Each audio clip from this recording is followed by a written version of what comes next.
दोस्तों नमस्कार। दोस्तों ये स्टेटमेंट सम है, क्वाड्रेटिक इक्वेशन का ही पार्ट चल रहा है। आज ये सेकंड पार्ट है। इसके अंदर एक सिस्टर्न है जिसको फिल करना है, मतलब एक टॉयलेट का टैंक होता है। टॉयलेट के टैंक के अंदर पानी को फिल करना या किसी भी जगह पे पानी को फिल करना, तो उसको सिस्टर्न बोलते हैं। तो इसमें जो सिस्टर्न की बात की गई है कि दो पाइप है, उस सिस्टर्न को फिल करते हैं इतने मिनट में, और अलग अलग जो उनकी कंडीशन दे रखी है वो भी दे रखी है इस क्वेश्चन के अंदर। जो सेकंड क्वेश्चन है, सेकंड क्वेश्चन के अंदर एक टूर का एक्सपेंस दे रखा है कुछ दिन का, और अगर उस टूर के अंदर हम 4 दिन और स्पेंड करना चाहते हैं तो उसके हमें पहले वाले में से 3 रुपए पर डे माइनस करना पड़ेगा। तो इस तरह के दो क्वेश्चन दे रखे हैं। इन दोनों क्वेश्चन को आज हम स्टेटमेंट के माध्यम से सोल्व करने की कोशिश करते हैं।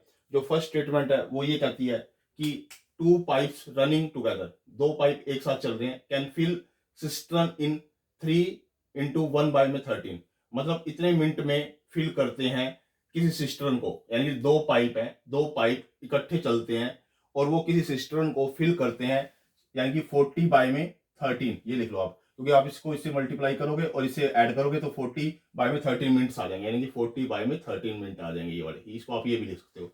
If one pipe takes 3 minutes more than the other to fill it, कहता है एक पाइप दूसरे से 3 मिनट ज्यादा लेता है, यानी कि एक पाइप फास्टर है एक पाइप स्लोअर है। इसका मतलब ये समझो, वो क्या कहता है, fill find the time in which each pipe would fill the cistern.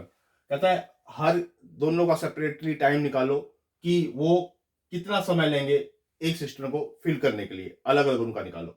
तो हम क्या करेंगे, जो फास्टर पाइप है उसको हम मान लेते हैं कि वो x मिनट लेता है।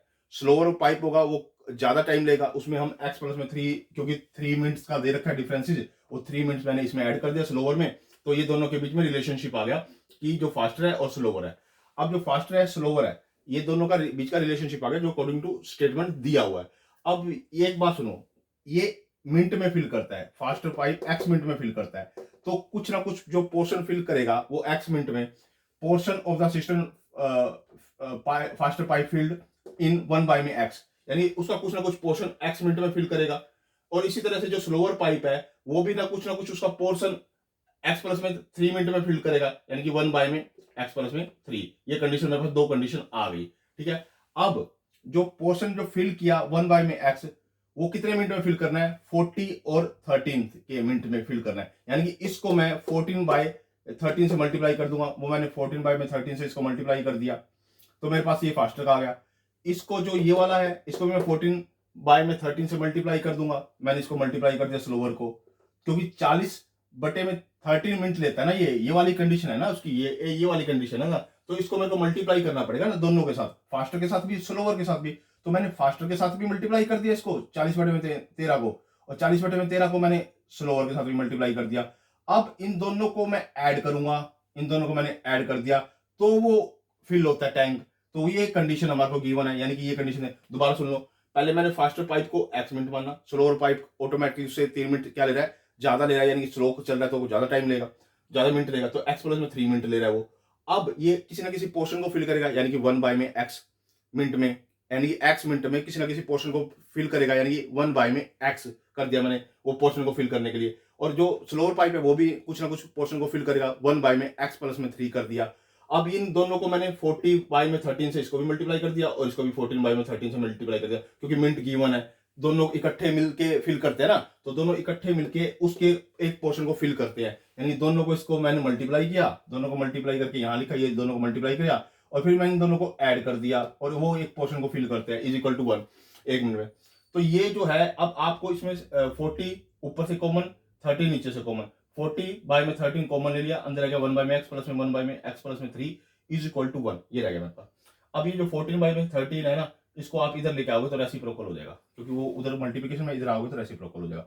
ये ऐसे कैसे लिखा, 1/x प्लस में 1/x प्लस में 3 इज इक्वल टू 13/14 होगा।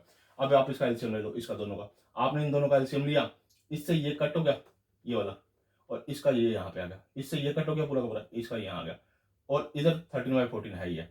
अब इसको सोल्व करना है आपको, ये 2x हो गया, 2x प्लस में 3 मैंने लिख दिया, इसको x को अंदर मल्टीप्लाई करो, x स्क्वायर प्लस में 3x, x स्क्वायर प्लस में 3x, इधर है 13/14। अब यहाँ पे आप करोगे क्रॉस मल्टीप्लीकेशन। जैसे आपने क्रॉस मल्टीप्लीकेशन किया, 40 की साथ मल्टीप्लाई 80 प्लस में 120, इसको इससे मल्टीप्लाई करोगे, 13x स्क्वायर प्लस में 39x। अब ये दोनों को आप राइट हैंड साइड पे ट्रांसपोज करके ले आओ, दोनों के साइन चेंज हो जाएंगे, इधर आके साइन चेंज हो गए। 13x² माइनस में 41x माइनस में 120। अब इसके फैक्टर बना लो, 41x कैसे दो फैक्टर बनाओ जिनकी मल्टीप्लीकेशन करे तो हमारे पास ये दोनों की मल्टीप्लीकेशन के बराबर आए, और इनकी एडिशन करें तो मेरे पास ये आए -41x। तो वो कौन से दो फैक्टर है, -65x प्लस में 24x। ये दो ऐसे फैक्टर है, इनकी मैं एडिशन करता हूँ तो इसके बराबर आता है, इनकी दोनों की मल्टीप्लीकेशन करता हूँ तो इन दोनों की मल्टीप्लीकेशन के बराबर आती है। ठीक है, तो मैंने फर्स्ट में से इन दोनों में से मैंने 13x कॉमन ले लिया, इसमें से मैंने 24 कॉमन ले लिया, यहाँ पे मैंने 13x कॉमन लिया तो यहाँ x माइनस में 5 रह गया, यहाँ 24 कॉमन लिया तो x माइनस में 5 रह गया। ये 30 एक तो ये आ जाएगा क्योंकि दोनों में x माइनस 5 कॉमन है, एक तो x माइनस 5 आ जाएगा, एक 13x प्लस में 24 आ जाएगा। दोनों को जीरो के इक्वल रखोगे तो यहाँ से इसकी वैल्यू नेगेटिव आएगी, ये तो वैल्यू आ जाएगी नेगेटिव, ये तो हमने लेनी नहीं क्योंकि नेगेटिव आ रही है। ये पॉजिटिव वैल्यू आएगी x माइनस में 5 is equal to 0, x is equal to 5, तो ये 5 आ जाएगा।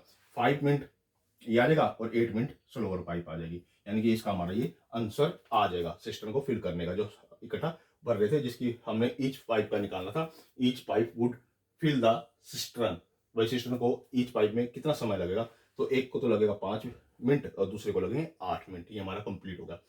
जो अगला क्वेश्चन है वो कहता है एक person on A tour has RS 360 रुपए फॉर हिज एक्सपेंस।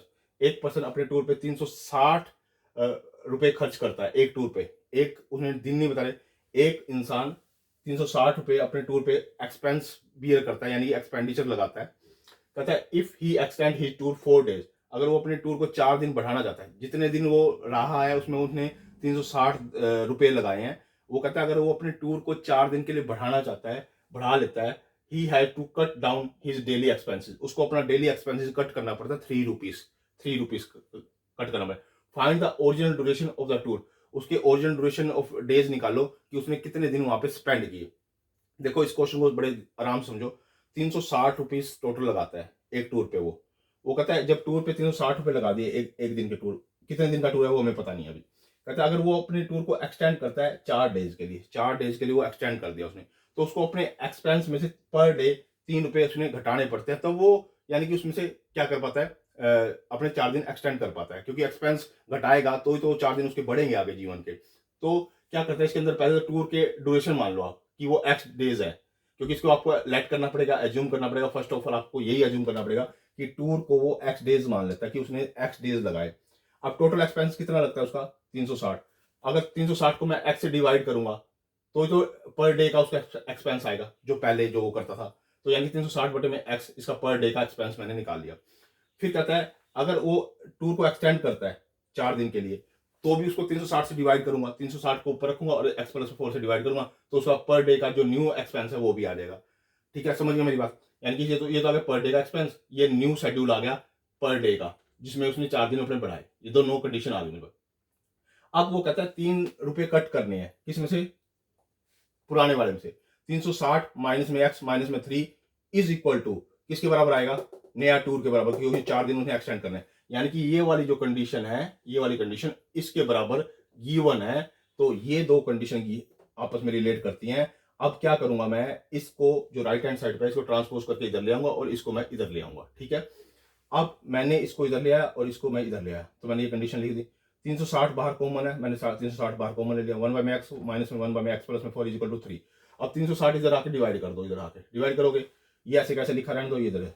अब इसको कट करोगे तो 120 आ जाएगा। ठीक है, इसका एलसीएम, अब अगले स्टेप में इसका एलसीएम ले लो, ये एलसीएम ले लिया, x से x कट गया, x प्लस में 4 रह गया, x प्लस में 4 से 4 कट गया, माइनस का x रह गया, इधर 1/20 है। अब ये x से x कट गया और यहाँ ऊपर आ गया 4, इसके अंदर मल्टीप्लाई कर दी, तो x के प्लस में 4x इज इक्वल टू 120। अब इसको क्या करना है, क्रॉस मल्टीप्लीकेशन, क्रॉस मल्टीप्लीकेशन, तो x के प्लस में 4x माइनस में 480 आ जाएगा इज इक्वल टू 0। ठीक है, ये 0 लगाया करो आप।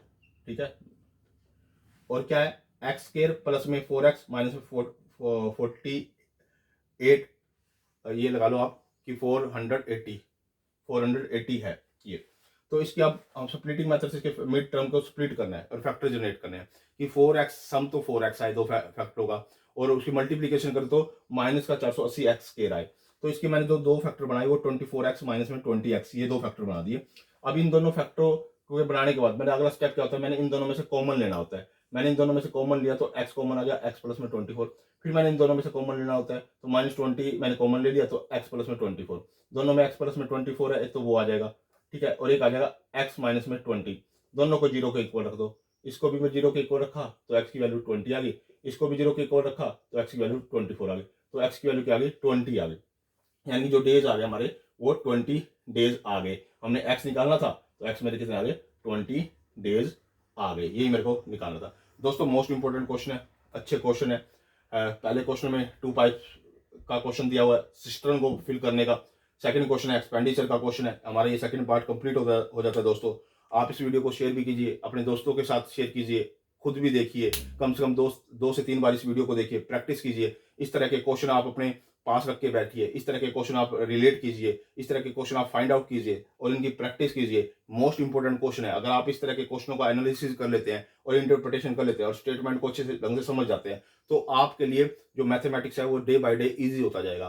फर्स्ट ऑफ ऑल जिनको स्टेटमेंट के सम करने के लिए आगे स्टेटमेंट को समझना आ गया और उसको उसका माइंड क्या होता है शार्प हो जाता है और उसका एनालिसिस और इंटरप्रिटेशन भी फास्ट हो जाता है और उसकी रीजनिंग भी फास्ट हो जाती है। इसलिए मैं कह रहा हूँ आप मेरी वीडियो को 2 से 3 बार देखिए, उसकी प्रैक्टिस कीजिए, आपको फाइनल एग्जामिनेशन में मोस्ट इंपोर्टेंट पार्ट प्ले करेगा। मैंने पूरा क्वाड्रेटिक इस पर अपडेट किया हुआ है, डेली बेसिस में मैं वीडियो भी अपडेट कर रहा हूँ।